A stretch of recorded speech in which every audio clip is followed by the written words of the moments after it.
clandestine ci la ñu ko doon laaj en tout cas bëri na ay questions yoo xam ni joxewu ci réponse mais Bougane Gueye Dany ak cellule gëm sa bopp ci bitim réew nee nañu dañ ko bàyyi ci ni mu gën a gaawe moom ki nga xam ni mooy Boubacar Seye lu mooy loolu itam dinañu wax ci yéenekaay bi wax ni ci lycée Jean Mermoz bi nga xamante ni bi am na ñeenti élèves yoo xam ni dañu leen testé ñu positif ci Covid-19 alors loolu xaw naa doy waar loolu doy na waar yéenekaay bi itam yéenekaay des médias bi wax na ci élève bi nga xam ni dañ ko fekk mu faatu ci wetu national une bi nga xamante ni bi dafa réewoon boo ak léegi xaw na yàgg ñu doon tiit ay kidnapping depuis 10 janvier ak léegi donc finalement néewam la ñu mujj gis alors ñu wax ci Vox Populi moom juróom fukk waaw Vox Populi juróom fukk yi faatu ci juróom-ñaari fan ak junneeg juróom-ñaari téeméer ak juróom-ñett fukk ak benn 1783 ci Covid ay cas yu bees ci Covid 19 donc yëf yi semaine bi xaw naa tey xel de. mu ngi tànn mu gën a yokk de maa ngi dégg sànq si di wax ci léegi nu mu tudd endémie. xaw na ñàng de doon mënatuñu ko contrôler léegi donc xaw na doy waar ñu continuer ci Walf Quotidien moom itam wax na ci li nga xamante ni bii mooy bilan bu macabre bu doy waar bi nga xam ni moom la coronavirus indi fii ci Sénégal daanaka foo gisee lim lu toll ci juróom fukk ak juróom benn patient dañuy mujj faatu ci une semaine. loolu itam xaw na doy waar. xeex bi des na de daf mel ni.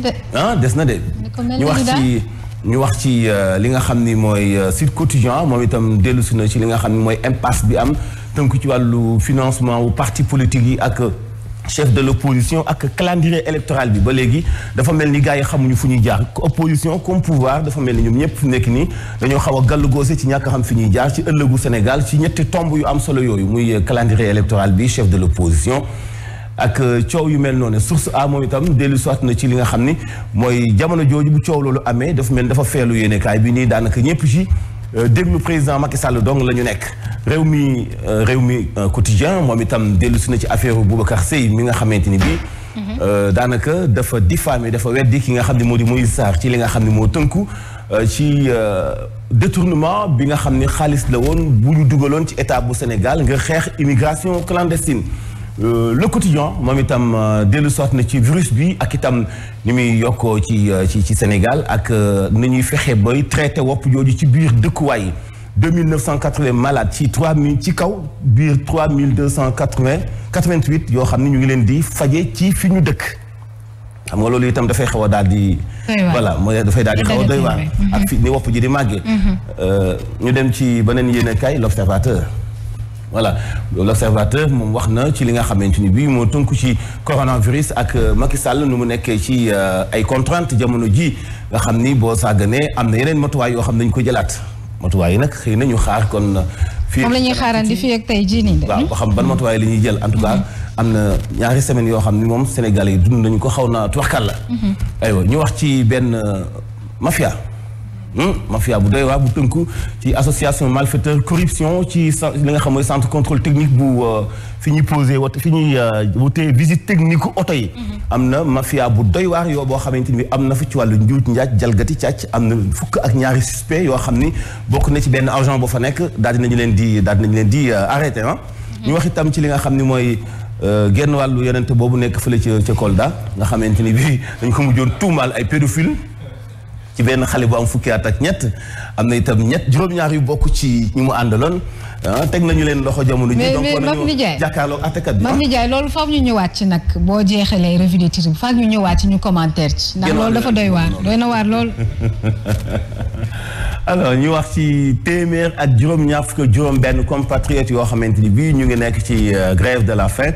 loolu ngi tënku rek ci ay weer yoo xamante ni bii xëy na ñu ngi koy jànkuwanteel muy ay doomu Sénégal yu bloqué ci fi nga xam moo di Taneer yi lu toll ci ñetti weer a ngi nii donc kilifa yi faale wuñu leen ñu dund ci situation bu metti mooy li tax ñu daal di sóobu ci benn grève de la faim ngir bëgg kilifa yi dégg leen.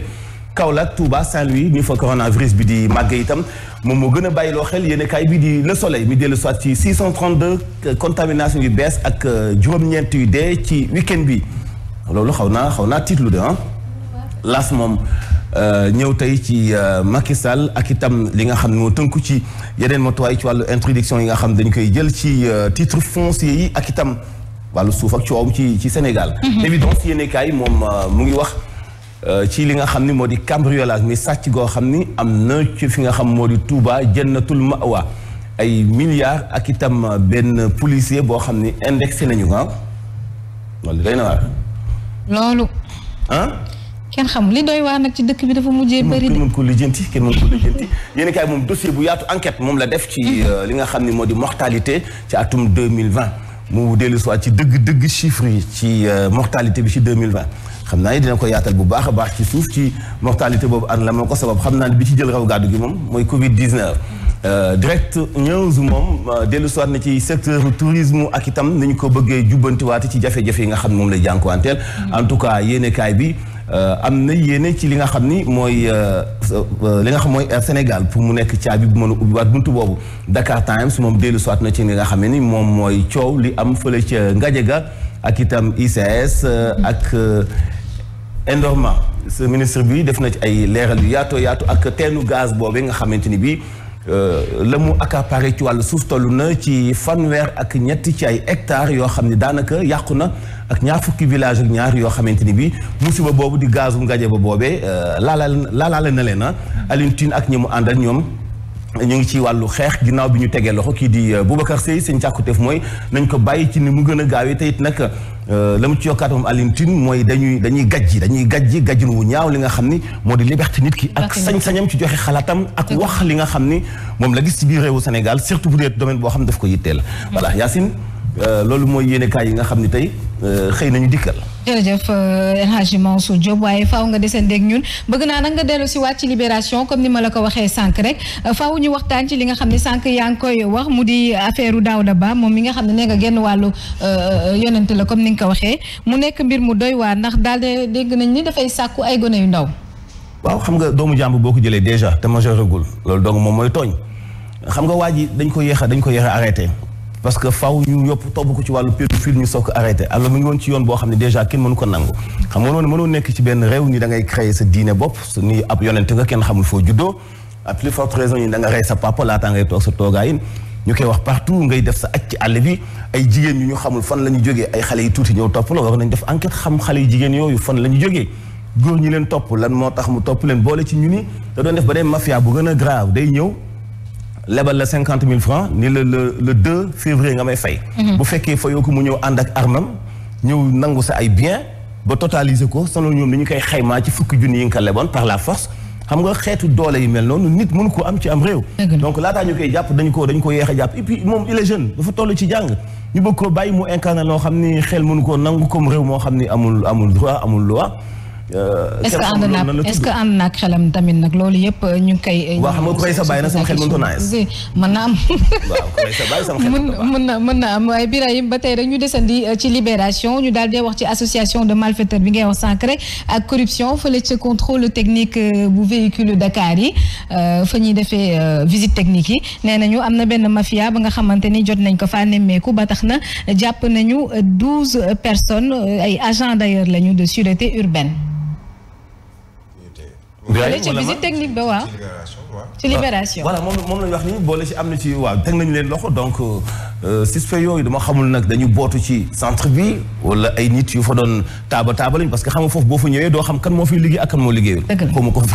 ku fa fréquenté xam nga lu fa am donc boo ñëwee ñi lay aborder ci yoon bi doo xam kan mooy liggéey ci centre bi ak kan moo liggéeyul ci centre bi ki ngay taseel ci mbedd mi da ngay foog ni kii moom kilifa la ci biir centre bi ci façon bi nga xam moom la lay aborder donc ñoom impérativement war nañu xam ni amoon na ay njuuj njaaj yi ci am mais njuuj njaaj yi ndax ñiy sàcc 5000 la ak 10 000 nekk ci biti wala ñiy sàcc ay millions nekk ci biir parce que bul fàtte ni képp ku nekk ci biti sañ-sañ bi muy am dafay am benn link boo xam ni bu la signé leen dinaa la defal nangam assuré la ko taf dugg defal la ko parce que am na ndey ci biir donc loolu la wala fa doon wax bu njëkk ndeyu sàcc dëgg la Siré si ba tey rek bëggoon xam yow ban jàngat nga am ci li nga xamante ni loolu la ñuy wax corruption ba am fële ñuy defee visite technique waaw corruption bu ñu ko bëggee xeex ci sunu réew yi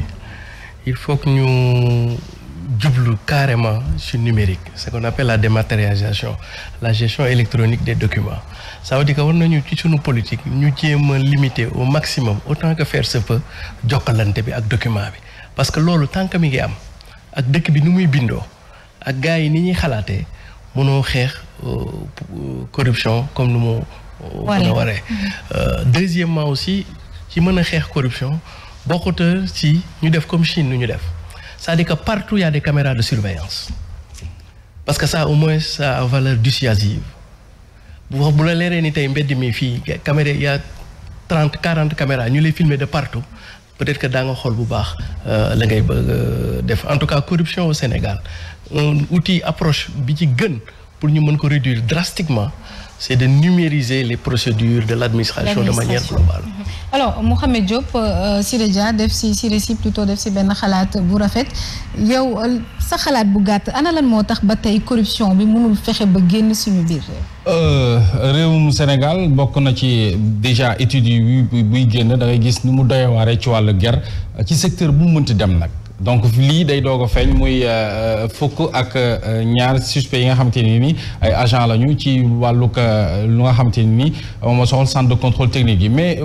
plus loin Yacine. même ci procédure yi dafa mel ni affaire yi processus la même buy ut permis de conduire aujourd'hui boo demee fu ñuy defee examen yi ndongo bi nga xamante ne ni def na code ba ñu war a def conduite. ki koy defal examen boobu aujourd'hui moom kii ñëw def ci examen bi am na choix wu bu ko neexee bu échoué examen boobu mu graissé dara Haj Mansour pour que ñu bindal ko admis loolu dafay doon li nga xamante ni ci sunu ay réew du def lu dul delloo réew mi ginnaaw donc guerre ak fépp fu mu mënti den ak secteur bu mu mënti doon jeexital du leen lu dul impact bu muy def ci sunu wàllu koom ak dellu ginnaaw bu muy delloo ginnaaw réew mi donc je pense que ne baax na ñuy bàyyi xel bu baax a baax ci secteur yu mel ni surtout ay secteurs yu xaw a stratégique lañ ñu xeex fa bu baax a baax guerre bi ndokk yàlla ba ñu tegee loxo ñu dëppee association malfaiteur ak lu jëm ci wàllu corruption ci surtout centre contrôle technique yooyu nga xamante ni ni ko Siré waxee war nañu ko war a gën a mën a saytu bu baax a baax ci gën ko mën a ñoŋal xool yan yoon lañu mën a jaar ngir def ko ni nga xamante ne nii mbir ma du fa yomb. jërëjëf. xam nga corruption bi Mouhamed mu ngi di ko commencé ci ñoom état bi taxawal centre technique boobu noonu. dañ xool ci kanam la ñuy joxe. la ñuy joxe centre yooyu. parce que déjà implantation centre bu Thiès ba yow na ay coow pourquoi état bi jël lu toll ni centre technique ci wàllu automobile Sénégal yëpp ñu koy jox benn privé c'est une question boo xamante ni bii dafa xaw a doy waar. ñaata oto ñoo nekk région bu Thiès ñaata ba ñoo war a jógee Diourbel ñëw miitee si Thiès Thiès gën a yomb nit taale otom Dakar dem miitee ko Thiès. donc yëpp dafay sabab ci même état bi ci kaw au niveau ci anamu gi ñuy joxee marché contrôle auto technique oto yi donc foofu moo war a jëkk a sax seet d'abord balaa ñuy li may faral di wax balaa ñuy sàcc bi sàcc ganaar. dañuy wax ci kii sàcc gileem. jërëjëf Hadj Mansour xanaa Birahim ñu daal di wéyandeek beneen xibaar rek ci L'As quotidien xanaa. waaw L'As tey nag dafa dellu si ci lu jëm ci coowal suuf ndax titre foncier Macky Sall am na loo xam ne waxoon na ko mooy ni fépp foo xam ni ñoom Mansour dañ fa bëgg a bay waruñu ko jël jaay ko pour ñu tabax fa wala ñu def fa loo xam ni dafa jéggi dayoo. nit ñi nag lu ñu sàkk mooy voté nañu loi bi wax na ko waaye dans l'application Siré dafa mel ni dafa des léegi lu ñu soxla mooy Nicolas waxee Macky daal lu mu bëgg mooy nañu fexe ba acté interdiction bi ba ñu am ci wax bi donc waaye nañ ko jëfee également mu mel ni Sénégal bu ñu waxee dara ba génne loi pour application bi après ça pose problème. waaw ça pose un peu problème parce que souvent aussi il faut ñu xam ni temps état entre décision bi la proclamation de la décision de l'autorité et sa matérialisation en acte juridique par la loi, ça peut demander un peu du temps. Et puis effectivement, loi boobu sax moo doon principe fondateur bi taxoon sax Senghor créé woon la loi sur le domaine national. Effectivement, suuf si nga xam ni moom bay moo ko tax a jóg. yenn wul maanaa diw ñu mën ko transformer en titre foncier donc loolu moo doon logique gu principe directeur loi sur le domaine national et je pense que le président de la République moom il en est très conscient parce que souvent il le dit et il le répète que la question foncière est la question relativement qui lui revient et qui lui remonte de plus en plus à 80 donc par rapport à ça aussi, je pense que globalement, c'est des bonnes décisions qui ont été prises par rapport à ça. D'abord, que suuf si parce que suuf si bi ëpp te ñu war ko dem ci affaire bu bay nit war ko mën a moom et puis effectivement on avait constaté benn tendance ces dernières années des privés ñu ñëw di moom suuf si déjà loolu réglé na ko donc dafay consolider principe ak logique loi domaine national bi Senghor tegoon. Deuxièmement bi mooy peut-être waxuñu ko mooy la possibilité bi ñuy jox particulier yi yoo xam ne am nañu bail ñu mën a am léegi benn titre foncier. En tout cas je pense que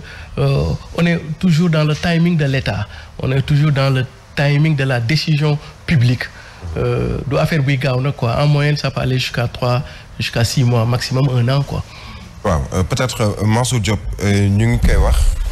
li Macky bëgg mooy ni ñu interdire li ñuy woowee des terres arables mooy fu ñu xamee ne dañ fay mën a bay waaye est-ce que tamit jël suuf ne ni maa ko moom suufu maam la waaye bayoo fa loo xamee ne dafay mën a jariñ askan wi yëpp loolu tamit nekkul beneen possibilité de problème. waaw xam nga état moom suuf fépp Birahim mais état këyit la certes mais état ay nit ñoo koy doxal ay nit yu dëkk ci dëkk. nit yooyu dëkk ci dëkk seen maam amoon suuf ci dëkk yooyu. est-ce que ñoom brader nañ seen suufu maam. au contraire dañuy ñëw ci yoon suñu yoonu réew li mu leen may ci jàppandal ak seen toogaayu ndomba tànk ñuy brader suufu maam yi jàmbur su kës ni ku ci nii état moom suuf saa bu ko neexee la koy jox. donc foofu la injustice bi nekk ñoom ñëpp kenn juddewu ci Ndakaaru ñoom ñi am sañ-sañu ni état moom suuf moo koy jox ko la neex loolu benn la. ñaareel bi ci des bu ñu ne ab dëkk dafay développer ci wàllu agriculture alors que fu suuf jekkee nga xalaat fa yow ab cité boo fay tabax fu suuf jekkee nga xalaat fa noo ko mën a distribuer am ci sa ay millions wala sa ay milliards am ay nit yoo ko jox ça pose problème dañuy dem ba dootuñu bëgg a développer réew yi nga xam dañu développer comme fu mel ne ay Rwanda dañuy exiger ay tool yu ndaw ay jardinage yu ndaw dañuy exiger wàllu élevage familial mais loolu amul tey fii Sénégal parce que espace boo xalaat pour bay même sa biir kër mën nga fa bay mais foo xalaat pour bay ñun la joxe nañu ko dem na ba léegi dëkkuwaay Sénégal donc ngay gis dëkkuwaayu 150 mètres carrés parce que tellement dañu bëgg a distribuer tas kër yi parce que fooy jaay benn 300 mètres carrés benn 10 millions boo ko defee ñaari xaaj bu nekk 15 millions bu nekk 7 millions moo gën a sakkan 10 millions. donc loolu moo indi ba espace su ñuy dëkk 150 mètres carrés pour wax la ni président li mu wax nii ci wàllu suuf si day wane ni moom xam na ko kon xam na ni lu ñu joxe am na lu des lu ñu war a bay. tey nag yëg na ni ndigalam loolu mu joxe sàmmante wuñu ak moom ci gox-goxaat yi tey boo demee ci collectivité locale yi maire yi amuñu benn vision pour mën a xalaat seen avenir u dëkk seen vision bi ñu am rek mooy def ay lotissement jaay suuf et c'est très dangereux te président xam na loolu. jërëjëf da nga si amoon kàddu yoo ci bëggoon a sànni. waaw dama ci bëggoon a sànni rek benn kàddu bu ndaw faire un peu dans la. ci tënk waaw voilà ci tënk faire un peu dans la didactique ci affaire foncier xam nga foncier ñetti régime moo am Sénégal. dafa am ce qu'on appelle le domaine national am ce qu'on appelle le domaine public de l'État ak le domaine privé des particuliers maintenant le domaine national askanu Sénégal yëpp ñoo ko moom te domaine national boobu du rek suuf si jéeri ji mais ndox mi la jaww ji et cetera. léegi mu am domaine public de l'État léegi nag ci domaine public de l'État bi mën na am ñaari catégorie benn bi moo xam ne moom état moo ko moom moo koy gérer en tant que personne morale maintenant beneen catégorie bi nag état mën na la ci compal yow. léegi bu la koy compal daf koy déclassifier daf koy génne moom ci domaine am pour ñu loolu la ñuy joxee bail ba bail boobu après moom moo mën a dem ba titre foncier maintenant titre foncier nag mooy suuf si nga xam ni nit ñi ñoo ko moom seen tur la nekk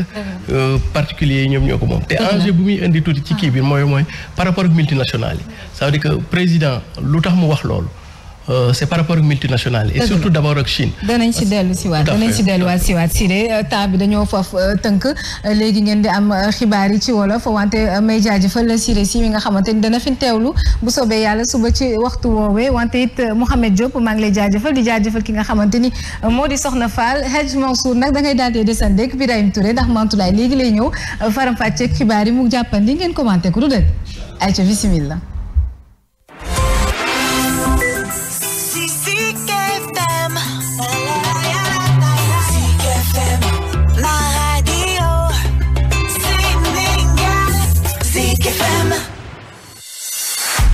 En janvier, Canal+ continue la distribution des cadeaux. Pour en avoir, rien de plus